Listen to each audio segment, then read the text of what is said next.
TV, hosted by me, Debbie Gerber.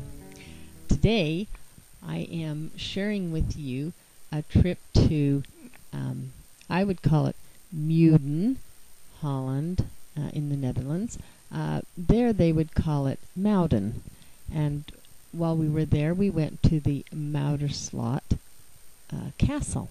This is a medieval castle that's just a wonderful find. We first saw it when we were in the little miniature city of Muiden and decided that we had to see this. This is in the north part. It's in North Holland, in the province of North Holland, and it's on the mouth of the Vecht River. It is just fun.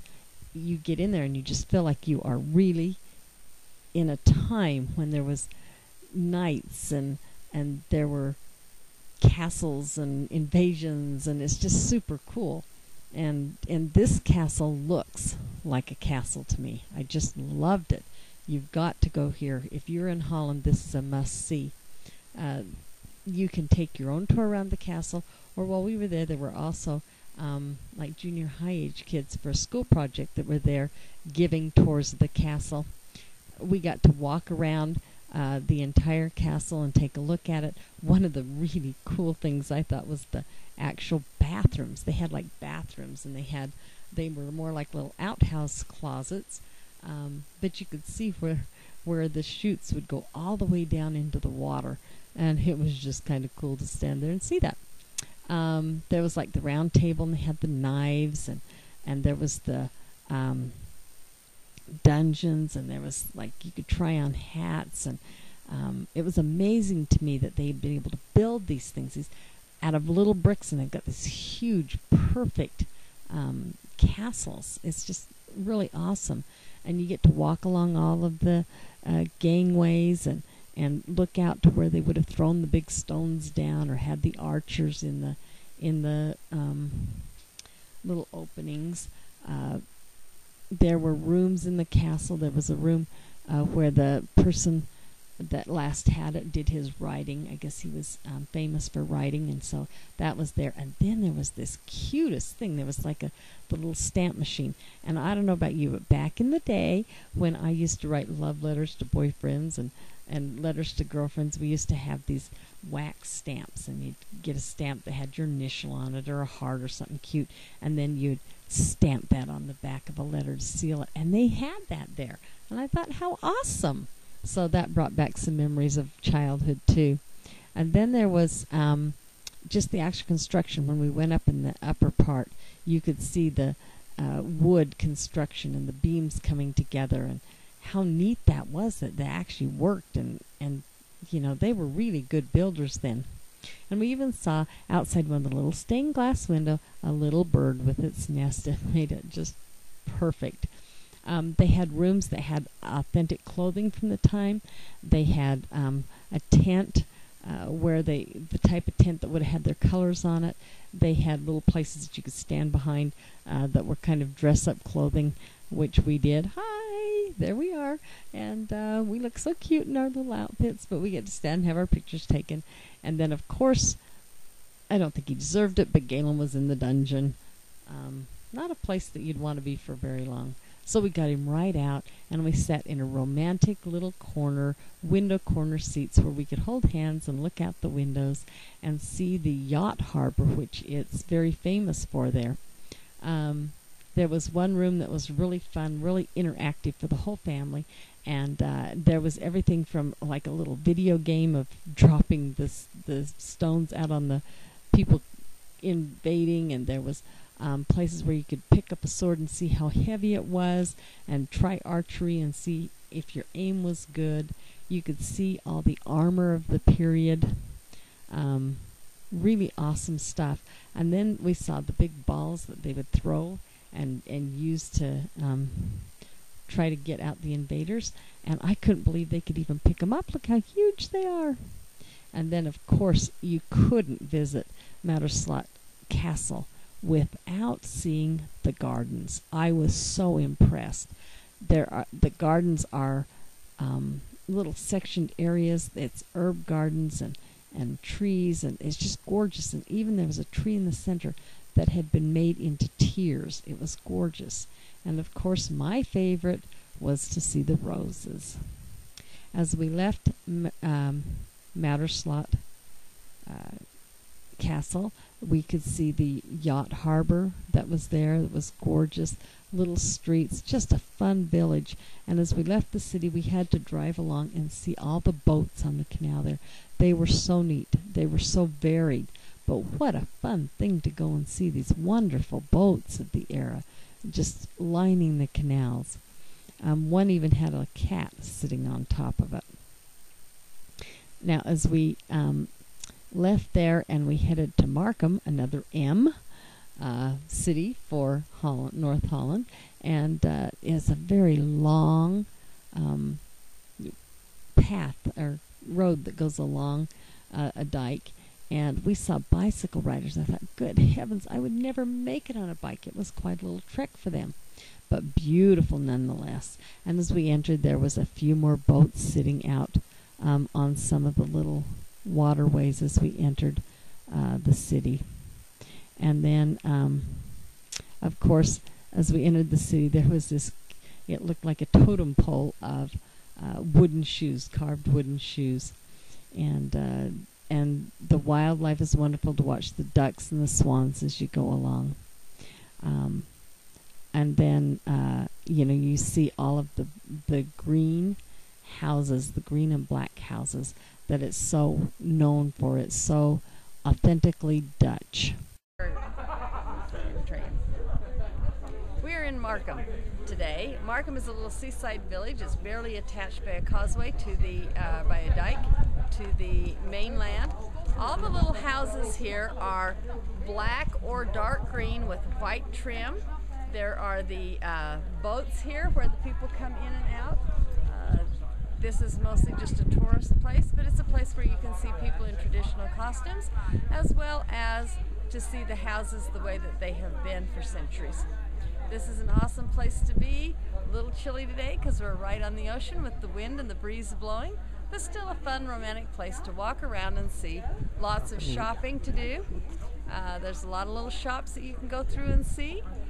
This is a fun place to come and see. Come to Marken. Marken is more of a place for tourists than anywhere. It shows some of the traditional Dutch housing. It shows you get the green houses and the black houses and the red roofs, and you're right on the waterfront. There's shops, all kinds of shops there to shop at. They allow you to walk around certain parts of their city where they have where you can be and see it, just how they're living. You get to walk around and see them actually living there. We went in the springtime, of course, gorgeous time, flowers everywhere, everything's in bloom. Absolutely the most gorgeous time of year to go see would be March and April, early part of May. Gorgeous. Like I said, regular thing. You'd see their bicycles, you'd see their animals, you'd see them, some of them still in original costumes that they used to wear. The boats in the harbor there. Wouldn't it be fun just to pull up in one of those boats? And the wooden shoes sitting out, of course, to mark that we were in Holland. One of the things that was really fun was to watch everywhere you went in Holland.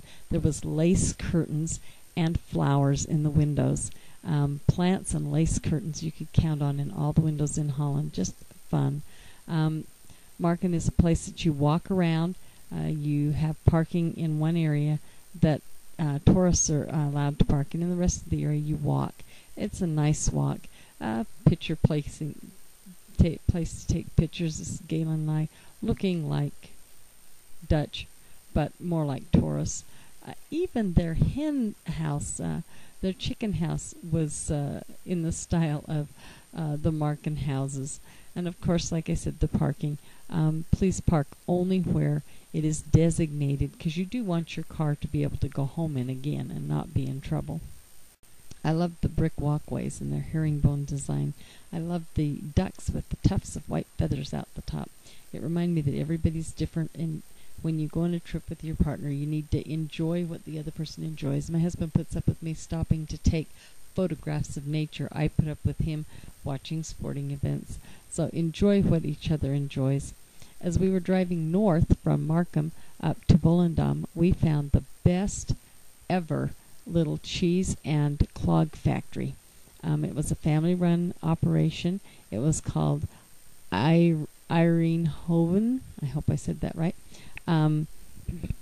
She was dressed in a costume from head to foot, traditional, fabulous different cheeses there. She gave us a demonstration of how cheese was made. She was cute and funny and very informative. Her son gave us a demonstration on clog making. The demonstrations were pieced together from video that we took. Gouda cheese, and it's made from milk of cows. And during the week, almost every day goes in here in the morning 400 till 500 liters of fresh milk. And then the milk has to reach a temperature of 29 degrees. So it's different because you have Fahrenheit, it's Celsius, 29 degrees Celsius. And because it has to be the exact right temperature, because otherwise you get another kind of cheese. So the Gouda needs to be 29 degrees. That's the story about Very good. making Can the you tell us cheese. while the video's on where you're located? We are in Katwoude. We're 15 kilometers away from Amsterdam. Can you give us an exact address? Oh, this is the Hoofddijk number 1. Okay, I'm gonna get you milking the cow there, honey. Yeah. Hold that a second. Oh yeah. This is what Debbie did as a childhood. That's what I did. Growing up. Feels like home. Yeah. Feels like home. Forever and ever I milked cows, drank milk, got kicked.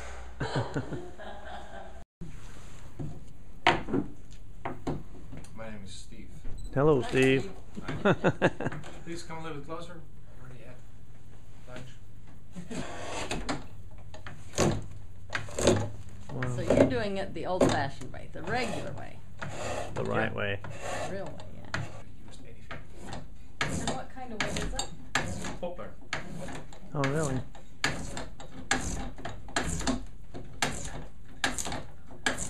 And the farmers, they used the cheese wax to decorate their wooden shoes. So can you show me which are the farmer shoes? They look like a cheese. Yeah. See? Mhm. That explains. Nowadays, we use normal paint. And the farmers, they put free crosses on them to protect them against fire, water, and the black plague. Oh, awesome. Awesome. Actually, they have the bedding of your foot. Mm-hmm. They're very good if you're standing working long hours. They keep your feet warm. But when it's hot, they keep your feet cool. The same thing, yeah. And I always wear them to concerts because when people stand on your feet, That doesn't hurt. And if you stand.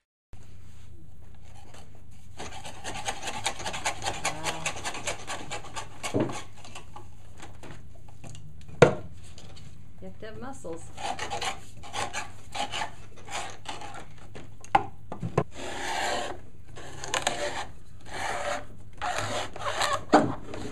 you get a little tulip. Oh, cute. See? Oh, how cute. Here you go, Mom. That's cute. Awesome. That is cute. You can feel it. Wooden shoes can have a pressure of 1500 kilos and they're also fire resistant. In the wooden Right. shoes. You always wear them with finger space at the back because the wood does not stretch. And some sexy socks. So how many people like you can make these from scratch? We're guessing around 35, 50. 35 to 50 people is all. That's pretty cool. That's way cool. Look what I got as a souvenir. This is an awesome place. If you're going to go to a clog factory, to a farm, to a cheese farm, make sure you visit this one. The name is? Irene Hoover. Irene Hoover. Irene Irene Hoover. Hoover.